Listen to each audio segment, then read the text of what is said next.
Picture this. You are sitting at the gate, boarding pass ready, bag packed, mind completely at ease. Then an officer asks to see your phone. Not your passport, not your boarding pass, your phone. In 2026, this is happening more than most travelers realize, and it is not random. Border agents and TSA officers are trained to look at devices differently now, and what they find, or what they think they find, can change your entire trip. Most people believe they have nothing to hide, and that is exactly the problem. Because it is never about hiding something, it is about how something looks out of context. Today, we are breaking down 15 things sitting on your phone right now that could get you flagged, delayed, or pulled into a room you never wanted to see, and by the end, you will know exactly what to do before your next flight. Before we go further, if you are the kind of traveler who wants to stay ahead of these changes every single month, hit follow on FlySmart after 70, because we break down exactly what airports and agencies are not telling you. Number 1. TSA versus CBP. Who can actually search your phone? Most travelers assume TSA and border agents have the same power over your device, and that assumption alone gets people in trouble. TSA officers, the ones at the standard security checkpoint, do not have the legal authority to search the contents of your phone. Their job is screening for weapons and threats, not scrolling through your messages.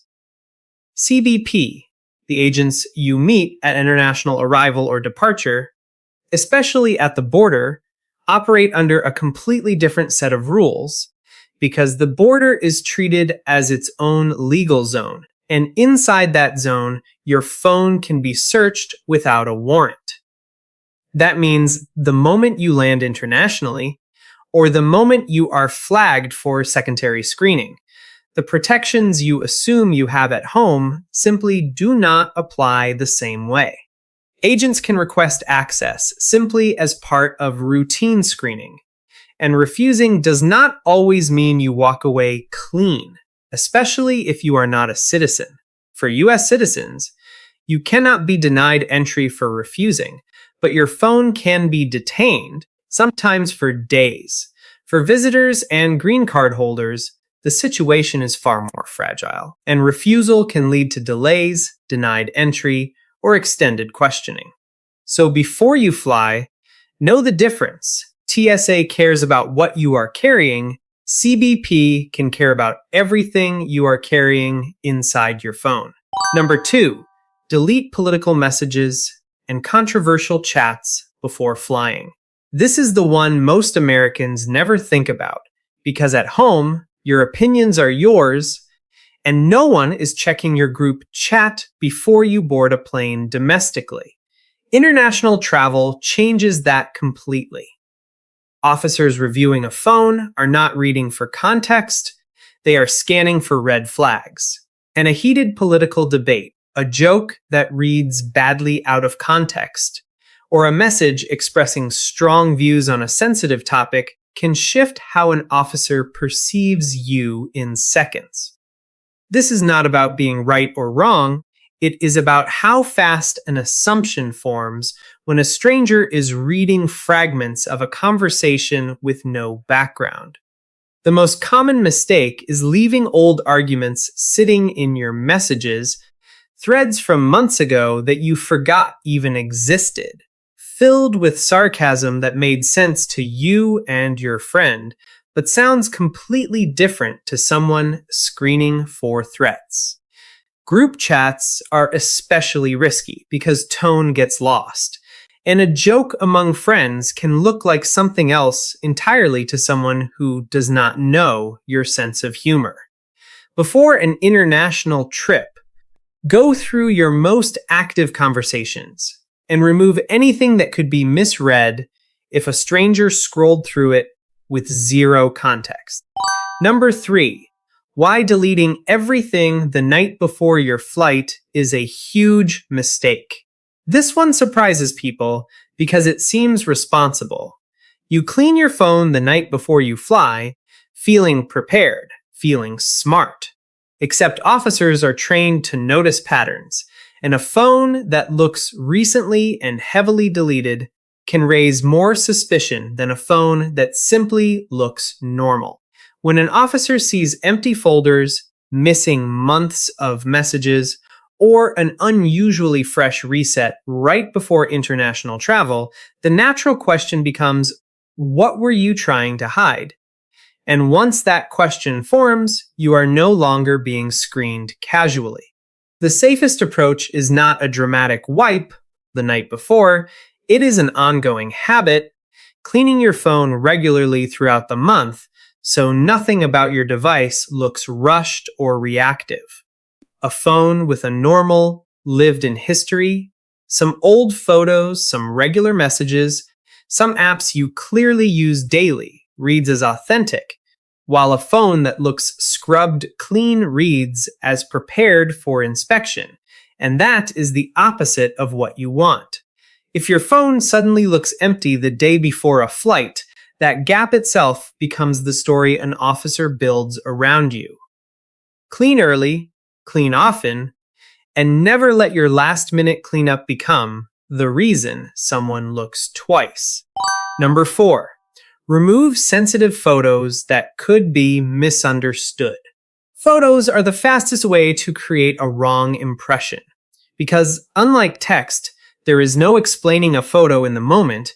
An officer either sees it or does not, and there is no room for your side of the story mid-screening. This does not mean anything illegal. It means ordinary photos taken out of their original context. A photo from an event you happen to attend as a bystander, a screenshot saved for a joke, an image that made sense in the moment it was taken, but tells a completely different story sitting alone in your camera roll. The most overlooked risk is screenshots, because people forget how many screenshots pile up over months, memes, forwarded images, things saved without a second thought, and any one of them can look different when viewed by someone who does not know why it is there. Before flying internationally, take 10 minutes to scroll through your recent photos and screenshots specifically, and ask yourself honestly whether any single image, seen without explanation, could raise a question you do not want to answer at a checkpoint. If the answer is even maybe, move it off your phone before you travel. Number 5. The hidden data on your phone border agents can still recover. Here is the part most travelers do not expect. Deleting something does not always mean it is gone.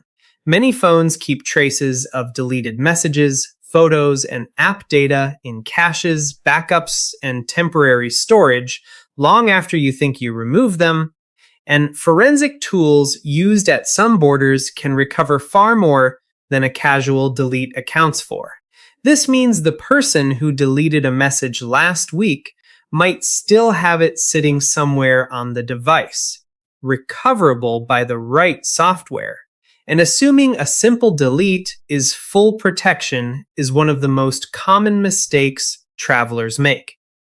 Cloud backups make this even more complicated, because even if your phone looks clean, a connected account can still be pulling data from a backup created days or weeks earlier, meaning the version an officer could theoretically access is not even the one currently on your screen. Real cleanup means more than deleting an app or a photo. It means checking what is actually backed up, what syncs automatically, and what still exists in a cache somewhere. Review your backup settings weeks before you travel, not the night before. Number 6. Delete suspicious group chats, contact names, and inside jokes. Every friend group has one. A contact saved under a nickname that made sense at the time, a group chat named after an inside joke that sounds completely different to someone reading it cold. Officers scanning a phone are not laughing along with your friend group. They are reading names and labels literally, and a contact saved with a joking nickname referencing something risky sounding, even if it means nothing, can pull attention toward it simply because of how it reads on its own. This is one of the easiest fixes and one of the most ignored because changing a contact name feels unnecessary until the moment it is the exact thing someone questions you about. Group chat names carry the same risk. A chat named as a joke months ago, filled with sarcasm that made sense in the moment, can look completely different sitting on a screen being read by a stranger with zero context and limited time. Before international travel, take a few minutes to scroll your contacts and your group chat names specifically, and rename anything that would need an explanation if read literally by someone who does not know you. It costs nothing to rename a chat, and it removes one more thing that could turn a routine phone check into a longer conversation than it needed to be. Number 7.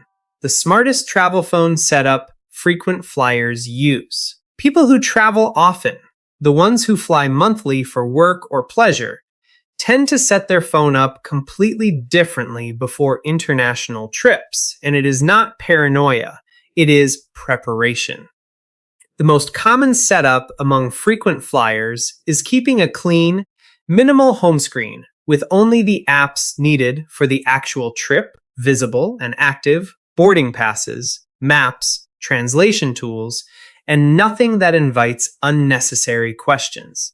Many frequent travelers also disable automatic photo backups a few days before flying, so their camera roll only reflects what they intentionally kept, rather than months of accumulated screenshots and forwarded images they never meant to keep.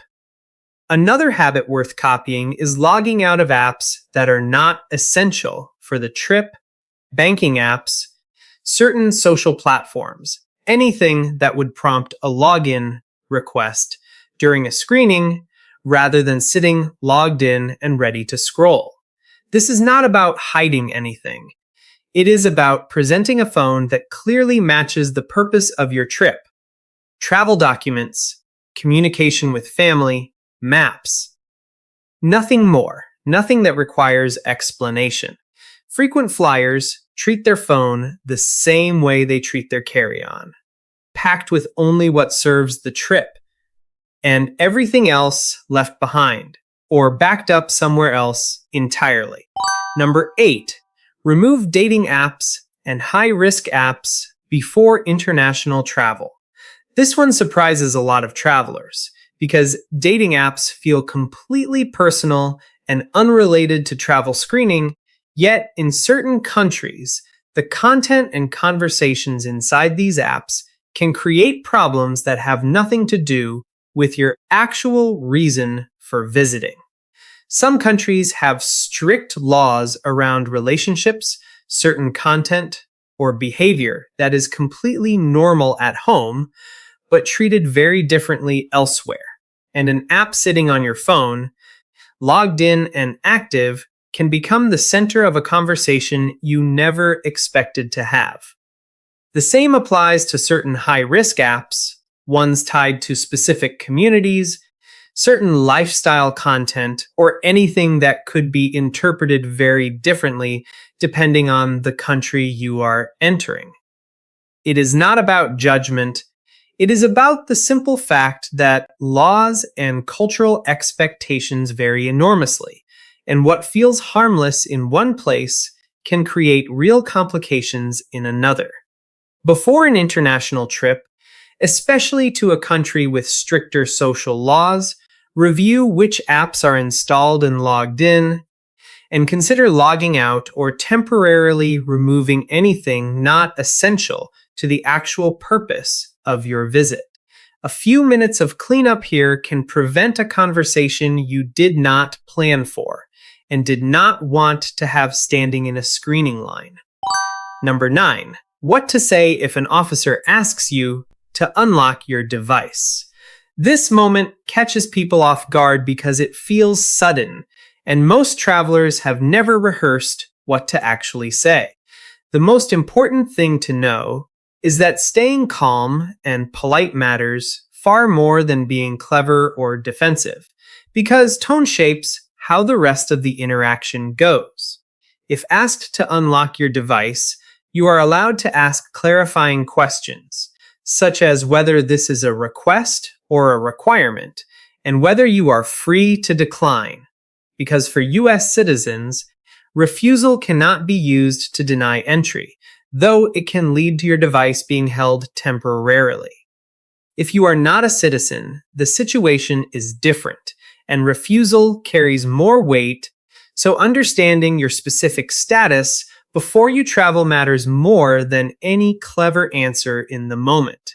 A simple, respectful response works best, something like stating that you understand the request and asking what the specific concern is, rather than reacting defensively or refusing outright without context. Avoid arguing, avoid raising your voice, and avoid trying to negotiate, because officers are trained to notice behavior just as much as content, and calm cooperation combined with clear boundaries tends to move you through faster than resistance ever does. The goal is not winning the moment, the goal is leaving the screening room as quickly and smoothly as possible. Number 10, delete cryptocurrency wallet apps you do not need for the trip. Crypto wallets are one of the newer additions to this list, and most travelers have never even considered them a travel risk. Yet, financial apps tied to significant value sitting on your phone can draw specific attention during certain screenings, especially at borders with stricter financial monitoring. The concern is not that crypto itself is illegal. It is that unexplained access to significant funds, combined with an app an officer may not fully understand, can turn a routine check into a longer financial questioning process. If you do not need access to a specific wallet during your trip, the safest move is removing the app entirely rather than simply logging out, because a logged out app still signals its presence and its purpose.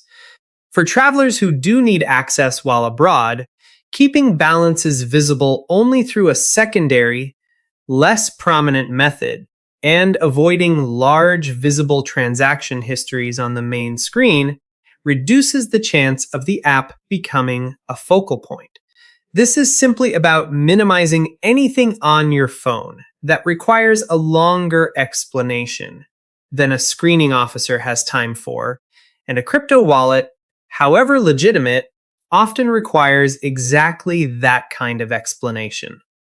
Remove what you do not need for the trip itself, and keep only what serves your actual travel purpose. Number 11. Why smart travelers carry a separate travel phone. This is the habit that separates casual travelers from people who fly constantly and never seem to run into trouble. They simply do not travel with their main phone at all. A dedicated travel phone, often an older device wiped clean and set up with only essential apps, removes almost every risk we have covered so far in one single decision, because there is nothing personal, nothing accumulated, and nothing that requires context sitting on the device. This is not about hiding anything. It is about efficiency, because a minimal phone means a faster screening every single time, with nothing for an officer to scroll through beyond travel documents and basic communication. Setting one up is simpler than most people expect. An old phone, a fresh number, or a temporary line, your essential travel apps only, and nothing synced from your main accounts unless absolutely necessary for the trip. For frequent international travelers, especially those visiting countries with stricter screening practices, this single habit saves more time and stress than almost anything else on this list combined. You do not need to give up your main phone for daily life. You simply stop bringing it into situations where its entire history becomes something a stranger might scroll through in a screening room. Number 12. Remove social media posts that could trigger extra screening. Most people think of social media as something completely separate from travel screening. Yet public posts, especially ones tied to your real name and visible location tags, are increasingly part of what gets reviewed during heightened screening situations. A post from months ago, a location check-in from a sensitive area, a comment on a controversial event, none of these were written with a border crossing in mind, yet all of them remain visible and searchable, and officers reviewing a profile are reading them completely out of the context in which they were originally written. The safest approach before international travel is a quick privacy audit, checking what is publicly visible on your profiles versus what is limited to friends, and temporarily tightening privacy settings for the duration of your trip if your account is normally public. This is especially important for anyone posting frequently about current events, politics, or personal opinions, because a public profile means anyone reviewing it sees the same thing a friend would without any of the relationship or trust that makes those posts make sense.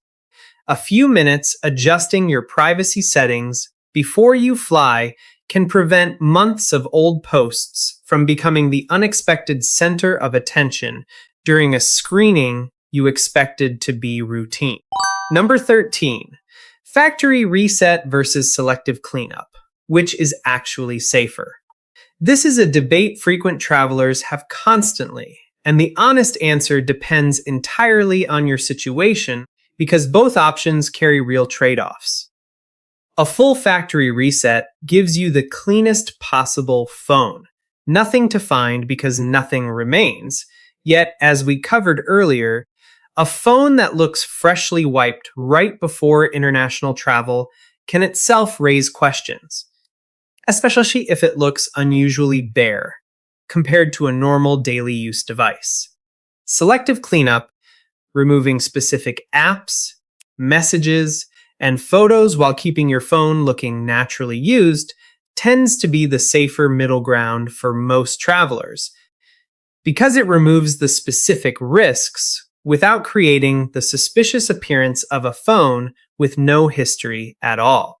The exception is travelers heading into countries known for extremely strict device searches, where a dedicated travel phone or a genuine reset days or weeks before departure, giving the device time to accumulate some natural-looking use again, makes more sense than a rushed cleanup the night before. The mistake most people make is treating this as an either-or decision, made the night before a flight, when really it should be a decision made weeks in advance, giving your phone time to look naturally maintained rather than obviously prepared for inspection. Number 14. Delete unnecessary cloud links and auto-sync accounts before you fly. This is the part most travelers completely overlook, because cleaning your actual phone means nothing if everything you deleted is still sitting in a connected cloud account, syncing quietly in the background. Photos, messages, and documents backed up automatically to cloud storage remain accessible even after you delete them locally. And if an officer requests access to connected accounts, cloud storage becomes an extension of your phone rather than something separate from it. Before international travel, review which accounts are actively syncing, photo backups, message backups, document storage, and consider pausing automatic sync temporarily for the duration of your trip so your phone and its connected accounts actually match what you intended to bring. This also applies to auto login features, where apps stay signed in permanently because a signed-in account is instantly accessible during a screening, while a signed-out account requires active effort and a separate decision to access. Pausing sync is not about permanently disconnecting your accounts. It is a temporary step before travel, easily reversed once you land safely, and it closes one of the biggest gaps between what you think you cleaned and what is actually still connected and retrievable. Number 15, the 30-day phone cleanup checklist. Every international traveler should follow. Bringing everything together, the safest approach is never a rushed cleanup the night before a flight. It is a rolling habit built over the month leading up to your trip. In the first week, start reviewing your photos and screenshots gradually, removing anything outdated or unnecessary in small batches rather than all at once. In the second week, review your contacts, group chats, and messages, renaming anything that could be misread and archiving old conversations you no longer need active on your device. In the third week, audit your apps, removing anything you will not use during the trip, logging out of accounts that are not essential, and reviewing which apps sync automatically in the background. In the final week before departure, review your cloud accounts and backup settings specifically, pausing unnecessary syncing, and doing a final light check of your recent activity to make sure nothing new has slipped in since you started. This gradual approach means your phone never looks suddenly wiped. It simply looks naturally maintained, which is exactly the impression you want walking into any screening, domestic or international, and it removes the last-minute stress of trying to fix a month of digital clutter in a single night before your flight. 15 things, and none of them about breaking any law, all of them about avoiding a slow, uncomfortable conversation you never planned for. Political messages gone. Sensitive photos cleared. Hidden backups checked. Suspicious names renamed. Dating apps and crypto wallets removed if not needed. A separate travel phone considered. Social posts reviewed.